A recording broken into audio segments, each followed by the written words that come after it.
Bonjour, bonjour à tous. Je vous retrouve pour le tirage pour le dimanche 9 mars 2025.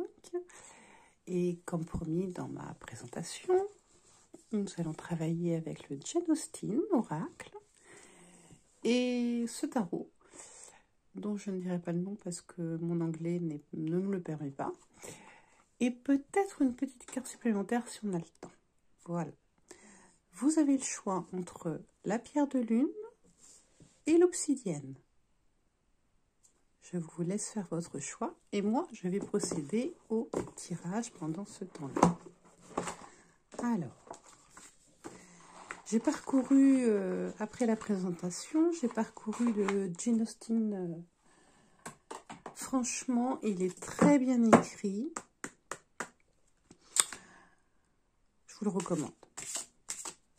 Les images, le texte, c'est fantastique. Franchement, il est très très bien fait. Alors, un conseil pour le dimanche 9 mars 2025 pour les personnes qui ont choisi la pierre de lune, s'il te plaît.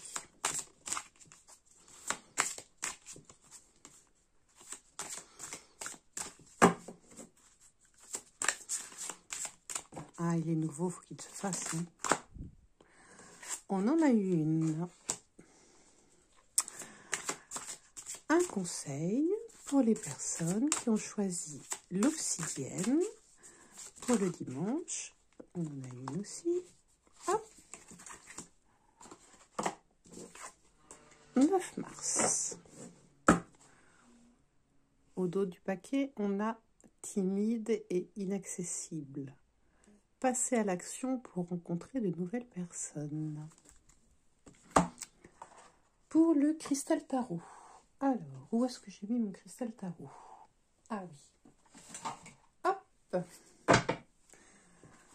Un conseil, à l'endroit, pour les personnes qui ont choisi la pierre de lune, s'il te plaît. Une carte conseil pour les personnes qui ont choisi la pierre de lune.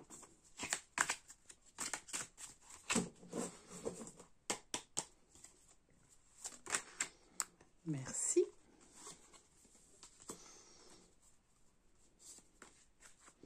Je regarde vite fait.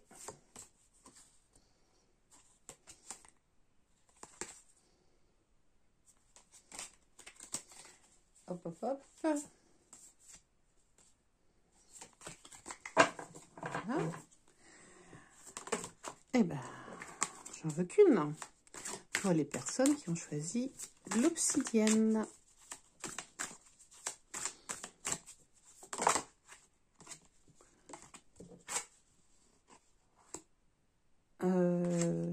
J'aimerais bien en avoir qu'une seule, s'il vous plaît.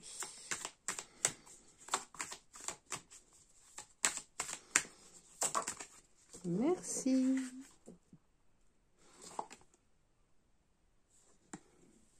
Hop.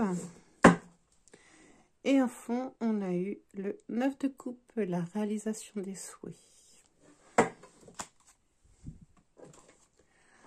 Alors, c'est parti.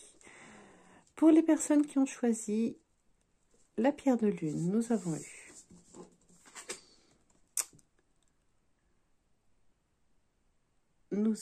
eu Tom Bertram. Il n'est pas trop tard pour changer certaines habitudes. Avec une carte de Joker, cartomancie, des fleurs qui nous rappellent le plexus solaire, un fond qui va plutôt nous parler d'ancrage. Donc en fait, on est dans des habitudes peut-être de façade. Et on nous conseille de regarder en nous quelles habitudes nous correspondent vraiment.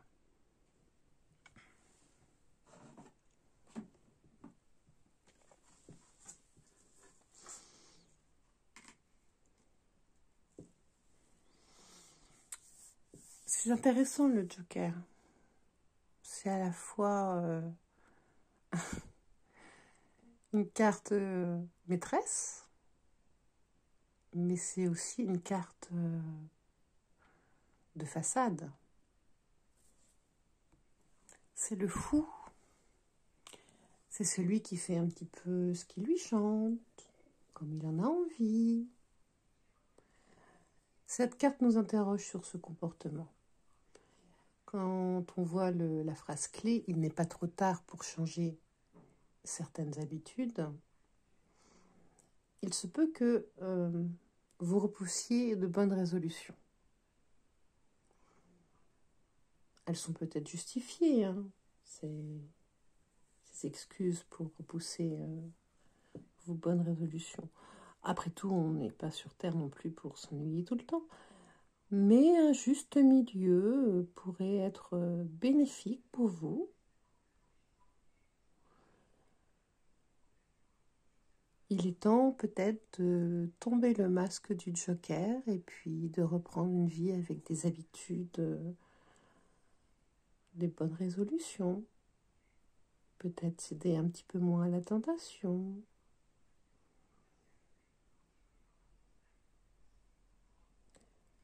La sagesse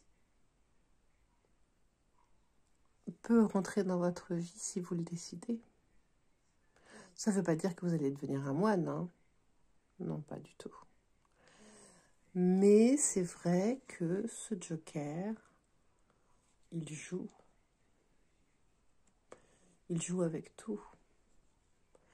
Les sentiments, l'action, le travail, les responsabilités. Ça peut dire que vous en avez beaucoup sur les épaules et que pour vous échapper, vous avez certains exutoires. Mais, malgré tout, cette carte vous dit, des fois, il faut prendre ses responsabilités et être un petit peu plus mesuré, tout simplement. Avec le tarot, nous avons eu le 3 d'épée. Alors, le 3 d'épée, c'est une peine de cœur. Ça peut venir d'un amour, ça peut venir d'une amitié, ça peut venir d'une famille, mais ça vous a touché droit dans le cœur. Donc, déjà, il faut guérir. Et avec cette carte, on nous dit que ce n'est pas en nous distrayant, en fuyant cette peine à tout prix, qu'on risque de l'oublier. Il faut l'affronter, ce 3 d'épée. Elle est magnifique, cette carte. Elle tient son cœur. Elle sait qu'il peut rebattre, malgré la déception, malgré le chagrin. C'est très joli tous les deux. Voilà certainement la raison pour laquelle vous vous dispersez. Vous pouvez vous disperser à la suite d'une rupture. Vous avez eu le cœur brisé. À la suite d'une grosse déception. Il y a eu une perte en tout cas. Et vous culpabilisez un petit peu. Mais ce n'est pas nécessaire de culpabiliser. Laissez partir la peine. Guérissez-vous. Et soyez un petit peu plus mesurés.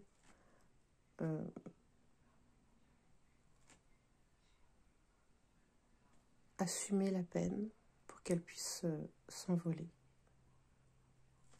Voilà pour le premier tas.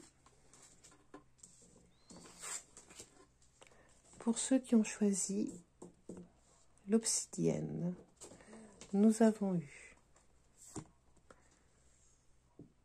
la demande en mariage, une occasion d'évoluer offre à vous. Alors, ça peut être en amitié, ça peut être en amour, ça peut être professionnellement. Bref, une opportunité de voir sa condition s'élever, son expansion grandir, On a plein de fleurs. On a 4 fleurs. Hein, le 4... Non, on a le 5. 5 fleurs, excusez-moi. C'est un signe d'équilibre, le 5. Voilà.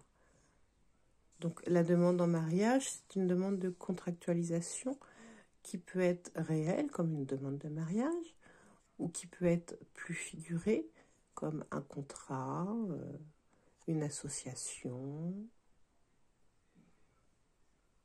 une amitié qui commence, un travail en collaboration. Voilà. Sur cette carte, qui est très jolie, en ombre, chinoise. L'enjeu de cette carte, c'est qu'avec cette occasion d'évaluer,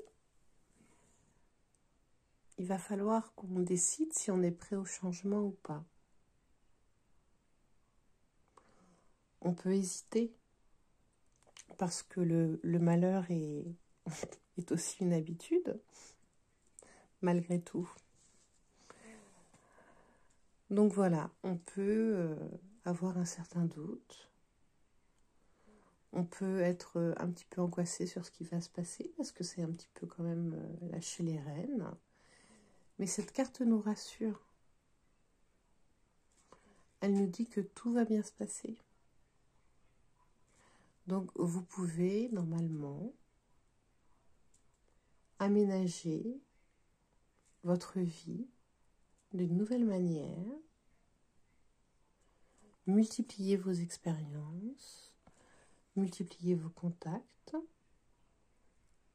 et sur le fait d'accueillir cette demande, d'y réfléchir, de voir ce que vous pouvez y gagner ou y perdre, vous pouvez aussi évoluer pour sortir de votre zone de confort. Parce que pour l'instant, votre zone de confort, avec le 10 de bâton, elle n'est pas très confortable. Avec le 10 de bâton, vous en portez trop sur les épaules.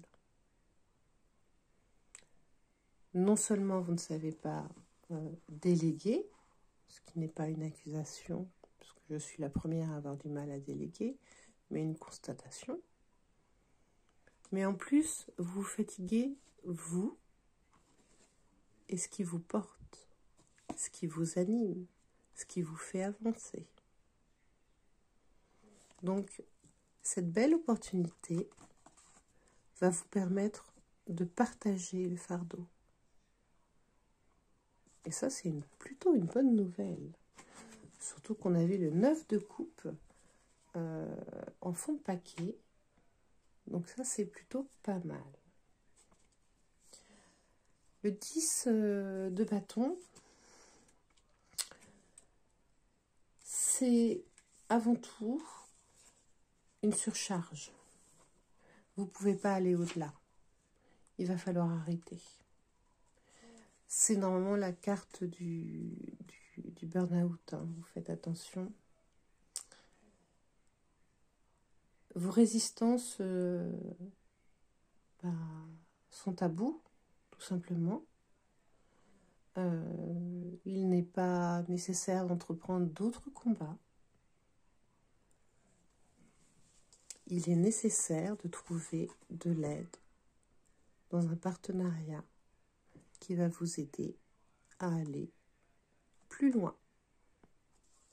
Voilà. Voilà pour le tirage de ce soir. J'espère que ça vous a plu. Je vous souhaite une bonne soirée, une bonne journée et je vous dis à bientôt.